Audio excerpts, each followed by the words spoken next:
네, 이마람 뉴욕 특파원 연결해서 뉴욕 증시 마감 상황 바로 확인해 보도록 하겠습니다. 나와 계시죠? 안녕하십니까? 네, 안녕하세요. 네, 3대 지수 마감 상황부터 짚어보겠습니다.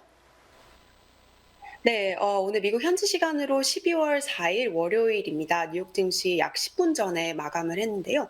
오늘 이제 뉴욕 증시 3대 지수는 모두 하락을 하면서 거래를 마무리를 했습니다.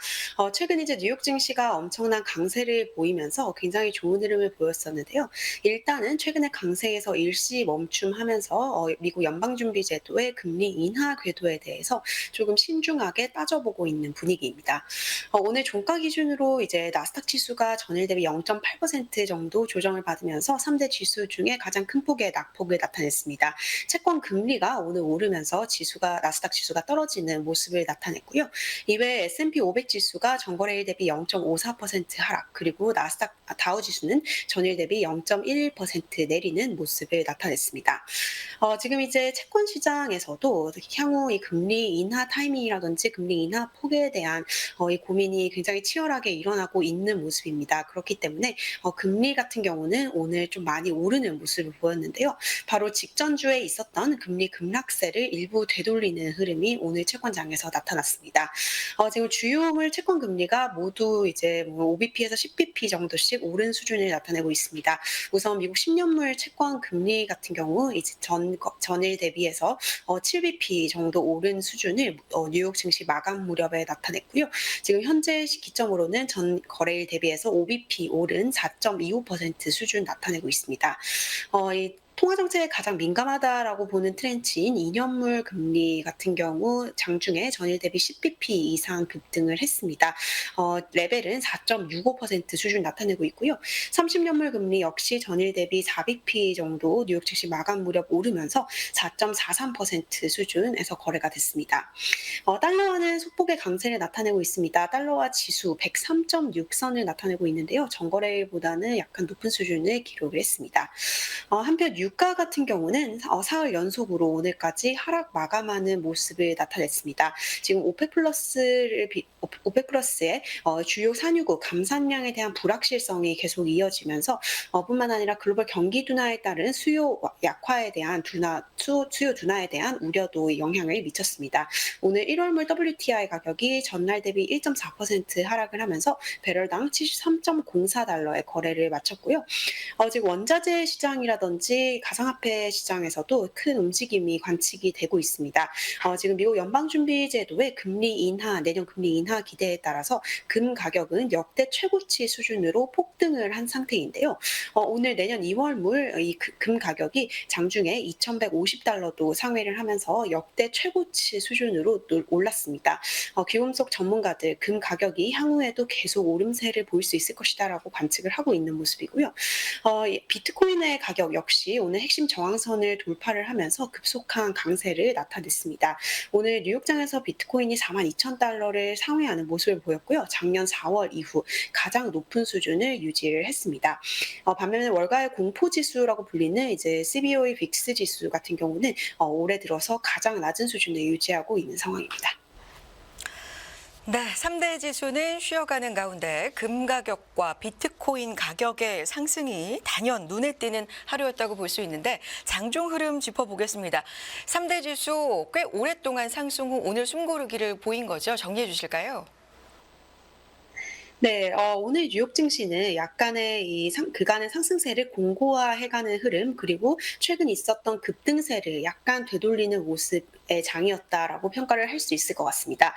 특히 뉴욕 증시에서는 이 고점 부담이 작용을 하면서 주가의 약간의 하락세를 이끌고 있는 상황인데요. 이제 지난주 같은 경우 해도 다우 지수가 일주일에 2번이나 연고점을 그대로 경신하는 모습을 보였고요. S&P 500 지수도 연고점을 이제 장중에 경신을 하고 또 연중 최고 수준에서 이제 종가를 형성을 하는 모습을 보였습니다. 이렇게 지금 3대 지수 레벨이 굉장히 높아진 상태이기 때문에요. 이 상승세에 대한 공고화가 일부 일어나는 것으로 보이고요.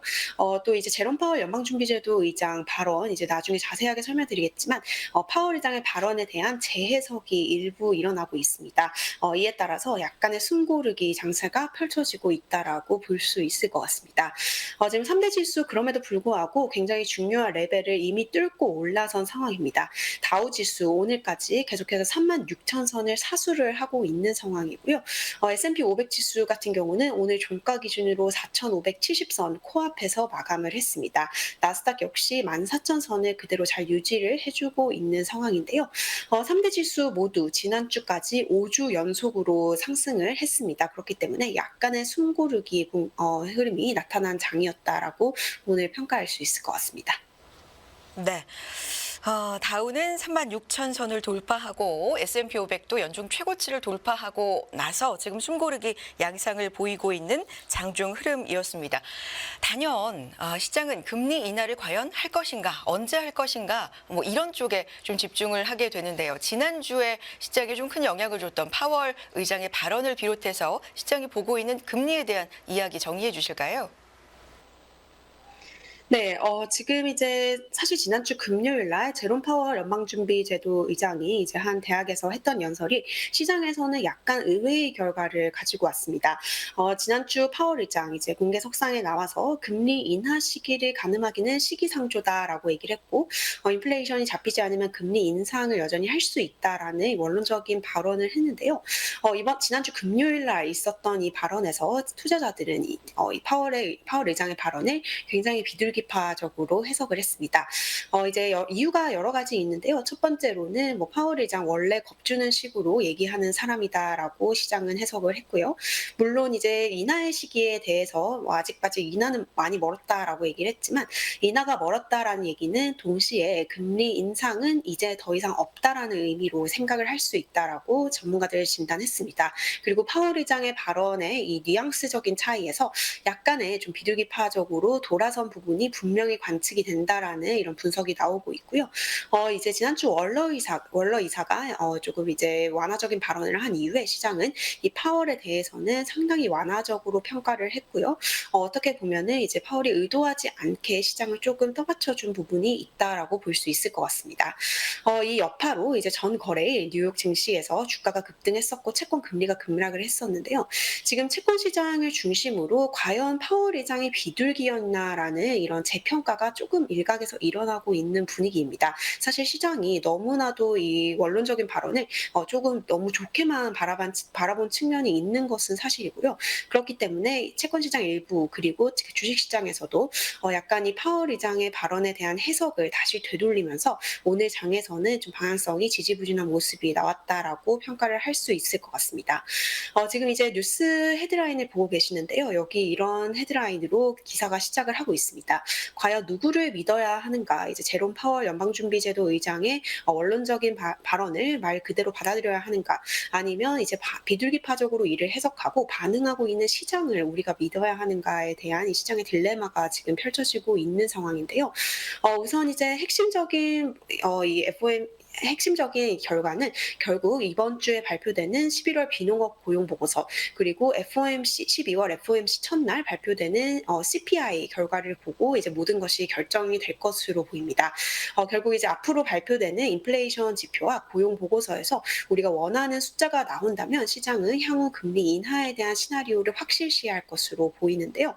어쨌든 이제 이번 달 12일부터 13일까지 FOMC가 예정이 되어 있고요. 벌써 이제 열흘 정도밖에 남지 않은 시점입니다. 그렇기 때문에 이번 주 중반부터는 연준 위원들 블랙아웃 기간에 진입을 하게 되고요. 그렇기 때문에 이번 주 연준 위원들의 발언도 제한이 되고 경제 지표도 많지 않은 상황입니다. 그렇기 때문에 좀 방향성이 어떻게 잡히냐가 좀 주목이 되고 있는 상황인데요. 지금 시장 일부 전문가들은 11월에 금융 여건이 너무나도 대폭 완화된 점, 이제 다시 말해서 주가가 너무나도 좀 높은 수준으로 뛰어오르면서 금융 여건이 완화적으로 된 점이 다시 한번 어쩌면 페드의 발목을 잡을 수 있는 가능성이 있다라는 지적을 내놓고 있습니다. 앞서서도 이런 일이 많았었는데요. 파월 의장의 발언에 시장이 조금 성급하게 반응을 해버리면서 실제로 연준 여점 조치를 단행하기 전에 시장이 앞서서 이런 완화적인 여건을 만들어버린 케이스가 몇 번 있었습니다. 이럴 때마다 결국 이제 연준은 이 완화적인 정책을 오히려 더 미룰 수 있는 좀 이런 악영향을 미칠 수 있는 가능성이 관측이 되고 있는 상황이고요. 그렇기 때문에 일각에서는 시장이 성급하게 반응해 오히려 내년 금리 인하의 폭을 줄일 수 있다라는 좀 경각심이 나오고 있는 상황입니다.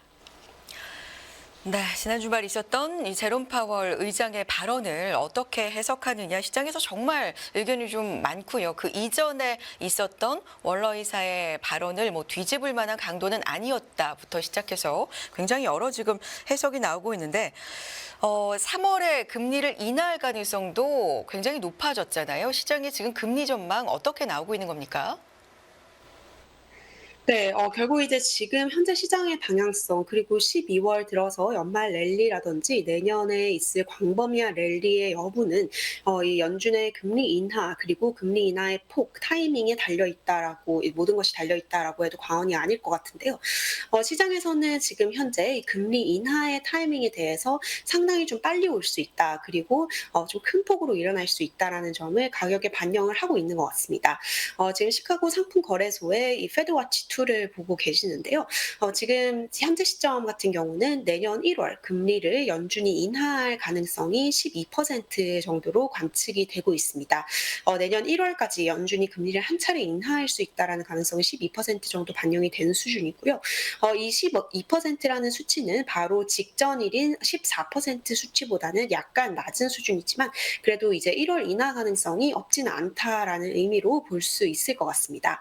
여기서 이제 한 차례 더 나아가서 3월에는 금리를 인하할 확률이 거의 반절의 확률로 50%가 넘는 확률로 반영이 되고 있습니다. 지금 내년 3월 FOMC까지 금리를 연준이 최소 한 회 인하할 가능성이 50% 상회하고 있고요. 두 차례 인하할 가능성도 6% 정도에 육박하고 있는 상황입니다.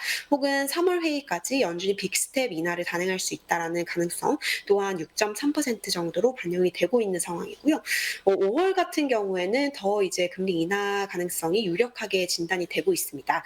5월까지 최소 연준이 한 차례 이상 금리를 인하할 가능성이 거의 80%에 육박을 하고 있는 상황인데요. 5월까지 연준이 금리를 한 번 인하할 가능성이 약 45%, 그리고 두 번 인하할 가능성은 35%, 무려 세 번 금리를 인하할 가능성 역시 4% 정도로 전망이 되고 있습니다. 지금 페드워치 툴에 따르면 이제 대부분 금리 선물 시장 참가자들은 5월 이전에 금리 인하 그리고 금리 인하폭도 최대 내년에 여섯 번 정도를 이제 좀 평균적으로 보고 있는 것 같은데요. 사실 이 페드워치 툴보다는 월가 IB에서 나오는 전망을 조금 더 무게 있게 봐야 됩니다. 이 페드워치 툴 같은 경우는 약간 변동성이 심하기 때문에요. 월가의 전문가들은 과연 내년에 금리 인하폭을 어느 정도로 보고 있는지 이 부분을 좀 확인을 해봐야 될 것 같은데요. 최근에 이제 금융시장에서 금리 인하에 대한 전망이 조금 과도하게 반영이 되고 있다라는 분석도 일각에서 나오고 있습니다. 오늘 이제 월가 투자기관 바클레이즈에서 관련한 보고서를 발표를 했는데요. 바클레이즈 같은 경우는 미국 경제가 내년에도 견조할 것으로 예상된다라고 얘기를 하면서 연준은 인하를 신중하게 하게 될 것이다라는 얘기를 했습니다. 그럼에도 불구하고 2분기부터는 연준이 상당한 완화 사이클에 진입을 할 것이다라고 얘기를 했고요. 내년에 금리 인하 폭은 총 4차례 100bp로 인하를 예고를 하는 모습을 보였습니다. 또 이제 조금 더 보수적인 입장 취하고 있는 곳도 있습니다. UBS 지난주 보고서 발표한 데서 연준 금리 인하 첫 타이밍 시점을 7월으로 잡았습니다. 시장의 예상보다는 상당히 뒤로 밀린 타이밍으로 이제 타임라인을 잡았고요. 또 금리 인하 폭도 시장의 컨센서스인 대여섯 차례가 아니라 총 2, 3회 가량에 그칠 것이다라는 전망을 내놨습니다. 네, 금리 인하 전망과 더불어서 이 주식시장에 대한 내년 전망도 속속 나오고 있죠. 굉장히 긍정적으로 보고 있는 곳도 있고 또 비관적으로 보고 있는 곳도 있고 좀 나뉘는 것 같은데요. 월가 전망 좀 정리해 주실까요? 네. 지금 내년도 전망에 대해서 뭐 약세 캠프 그리고 강세 캠프가 확연하게 나눠지고 있는 분위기입니다. 사실 이제 몇 주 전까지만 해도 뱅크 오브 아메리카를 필두로 해서 S&P 500 지수가 내년에 신고점을 달성을 한다. 5,000대를 넘어선다라는 의견이 주류를 이뤘는데요. 지금 월가 최대 투자은행인 JP 모건 쪽에서 내년에 상당히 약세론적인 전망을 내놓으면서 시장에도 어쩌면 좀 좋지 않은 장이 펼쳐질 가능성이 있다라는 점을 염두에 두고 있는 상황으로 보입니다. 지금 앞서서 JP모건의 주식 전략팀이 S&P 500 지수가 내년에 4,200선으로 떨어질 수 있다라는 전망을 내놨었는데요. 현재 이제 S&P 500 지수가 거의 4,600선에 육박하고 있는 상황이기 때문에 오히려 내년에 지수가 4,200 정도로 거의 8% 안팎으로 좀 떨어질 수 있다라는 전망을 JP모건에서 내놨었습니다. 오늘도 JP모건에서 조금 안 좋은 전망이 나왔습니다. 오늘은 JP모건의 기술적 전략가가 이런 분석을 내놓고 나섰는데요. 이번 증시의 약세장 주기의 최저점이었던 이제 작년 10월 S&P 500 지수가 3,400 선까지 떨어졌었습니다. 3,491선 정도까지 당시에 떨어졌었는데요. 내년에 S&P 500 지수가 이 주기의 약세 최저점 수준으로 다시 떨어질 수 있다라는 분석을 JP모건이 내놓아서 좀 주목을 끌고 있는 상황입니다. JP모건의 기술적 전략가 수석이 이런 분석을 내놨는데요. 기본적인 시나리오 하에서 S&P 500 지수는 내년에 3,500선까지 추락을 할 것이다라고 전망을 했습니다. 이 정도 수치가 나온다면 현재 수준보다 주가가 20%가량 떨어질 수 있다라는 의미이고요. 또 작년 저점을 기록을 했던 이 저점 수준을 위협을 하게 됩니다. 결국 이제 JP모건은 내년 미국 경제가 경착륙할 가능성을 염두에 두고 있는 상황이고요. 시장이 광범위하게 내년에 금리 인하를 이미 반영하고 있다라는 점도 선반영의 악효과로 이 주가를 더욱더 부양하지 못하게 하는 그런 영향을 미칠 수 있다라고 보고 있는 상황입니다. 오늘 또 다른 투자은행에서도 조금 부정적인 의견이 전해졌습니다. 스티펠인데요. 투자은행 스티펠 같은 경우는 내년 중순까지 S&P 500 지수가 4,650선을 웃돌기 어려울 것이다. 다시 말해서 지금 현재 주가 레벨에서 빗대 보면 이제 S&P 500 지수가 내년 중순까지 2% 오르기도 어렵다라는 분석을 내놨습니다. 결국 인플레가 예상만큼 빠르게 둔화하지 않으면 이제 금리 인하가 상반기에 이루어지지 않을 가능성이 있다라고 얘기를 했는데요. 스티펠의 분석가 같은 경우는 시장의 기대처럼 연준이 내년 상반기에 금리를 인하할 것으로 보이지는 않는다라는 의견을 전했습니다. 지금 이제 오늘 12월 4일이고요. 12월에 본격적인 거래가 오늘부터 이제 시작이 됐습니다. 그렇기 때문에 연말까지 쭉 이어지는 강세 모멘텀이라든지 산타랠리에 대한 기대감이 좀 상당히 많은 것이 사실인데요. 일부 지금 월가 분석가들은 너무 11월에 많이 올라왔기 때문에 오히려 지금은 좀 오르는 타이밍이라기보다는 주가가 기술적으로 내릴 수 있다라는 경고도 내놓고 있습니다. 월가의 유명한 기술적 분석가인 톰 드마크가 이런 분석을 전했는데요. 연말에 증시 훈풍을 기대를 하고 있지만 이 뉴욕 증시에 조만간 그린치가 나타날 수도 있을 것이다라는 전망을 내놨습니다. 이제 그린치라고 하면 이제 좀 못된 캐릭터죠. 이제 시장의 좋은 흐름에 좀 찬물을 확 끼얹어 버릴 수 있는 그린치가 나타날 수 있다라는 의견을 전했는데요. 이 분석가 같은 경우는 지금 현재 나스닥백을 추종하는 QQQ 같은 경우 그리고 다우지수 같은 경우가 이번 주 초에 고점을 기록을 하고 다시 좀 하락세로 방향이 전환할 수 있을 것이다라는 얘기를 했습니다. 네, 시장이 좀 11월 동안 많이 올라왔고 금리 인하에 대한 기대감도 좀 한쪽으로 쏠리다 보니까 되게 다른 편의 이야기가 오늘은 좀 많이 나온 것으로 보이는데요. 일단 다음 주 FOMC를 앞두고 우리가 확인해야 될 중요한 지표들이 있는데 그중에 하나가 이번 주에 많이 발표될 또 고용 지표입니다. 비롯해서 지표에 대한 이야기 좀 전해주실까요? 네, 이번 주에 가장 중요한 뉴욕 증시의 화두는 고용이라고 볼 수 있을 것 같습니다. 가장 중요한 경제 지표 11월 미국 노동부의 고용 보고서가 금요일 날 발표가 예정이 되어 있고요. 이외에도 ADP 쪽에 민간 고용 보고서 발표가 예정이 되어 있습니다. 또 최근에 좀 중요성을 가지고 있는 졸츠 보고서, 구인 구직 보고서죠. 이것도 이번 주 발표가 예정이 되어 있고요. 챌린저 감원 보고서 또 매주 발표되는 실업보험 청구자 수도 이번 주 발표가 발표가 될 예정입니다. 지금 이제 고용 관련 지표가 이번 주 대거 발표가 될 예정이고요. 고용이라고 하면 이제 다음 주 12월 FOMC를 앞둔 고용과 물가 주요 지표 중 하나의 키를 차지를 하고 있기 때문에 투자자들 촉각을 기울이고 있는 상황입니다. 우선 이제 고용 시장의 열기 꾸준히 둔화하는 모습을 보일 경우 12월 금리 동결 가능성이라든지 내년 인하에 대한 쐐기를 박아줄 수 있을 것으로 예상이 되고 있는 상황인데요. 지금 현재 시점으로 지금 월가의 11월 비농업 부문 고용 전망치는 전월보다는 약간 늘어난 수준이지만 여전히 이제 신규 고용이 20만 명 이하로 제한되는 상황을 시나리오로 그리고 있습니다.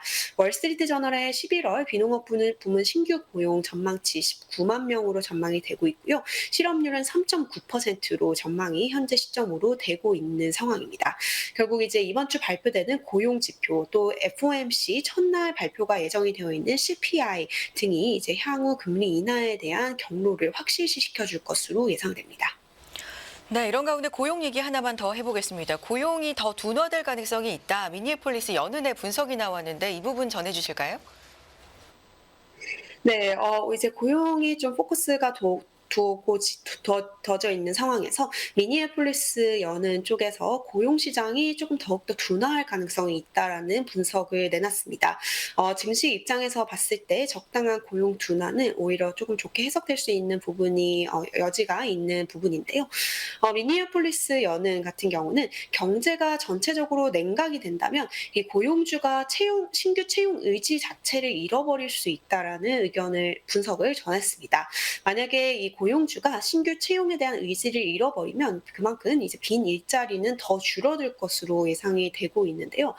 그렇기 때문에 지금 미니애폴리스의 이코노미스트들은 미국 고용시장의 실업률이 거의 늘지 않고 구인 수요는 줄어들면서 이제 어떤 이런 시나리오가 펼쳐질 수 있을 것이다라는 의견을 전했습니다. 지금 이제 연준이 인플레 목표치인 2%를 달성하기 위해서는 여전히 마지막 단계를 거쳐야 된다라고 얘기를 했고요. 그 마지막 단계는 더 많은 일자리가 감소하는 시나리오일 수 있다라는 의견을 전했습니다. 네, 마지막으로 오늘 특징적인 흐름 보였던 종목 섹터 흐름 살펴보겠습니다. 네, 오늘 이제 3대 지수 중에서 나스닥 지수가 가장 큰 폭으로 내리면서 S&P 500 구성하고 있는 섹터 중에서도 테크와 통신 기술 테크 종목이 좀 가장 큰 폭으로 하락하면서 하락세를 주도를 했습니다. 테크와 통신 쪽 이제 섹터별 하락률이 오늘 장중에 2%를 하회를 하기도 했고요. 뉴욕 증시 마감 무렵에는 1.5% 정도씩 하락하면서 오늘 하락세를 주도를 한 것으로 보입니다. 지금 이제 매그니피센트 7 종목 오늘 일제히 모두 하락을 하는 모습을 보였습니다. 그 중에서도 특히 엔비디아가 장중에 3.5%가량의 낙폭을 나타내는 모습을 보였고요. 장 막판에는 약간의 낙폭을 회복하는 모습을 보였지만 여전히 2.5%가 넘는 하락률을 기록을 했습니다. 이외에 구글이 2% 이상 밀리는 모습을 보였고요. 마이크로소프트 1.4% 밀렸습니다. 애플 1% 정도 밀렸고요. 마이크로소프트 역시 1.3%의 하락세를 나타냈습니다. 테슬라 또한 1.3%, 아마존 1% 이상 밀리는 모습 보였고요. 넷플릭스는 2.5% 정도 밀리는 모습을 나타냈습니다. 오늘 이제 기술주 중심으로 좀 이슈가 있었던 종목들이 있습니다. 우선 스포티파이 같은 경우 전체 직원의 17%를 감원한다라는 감원 계획을 발표를 했고요.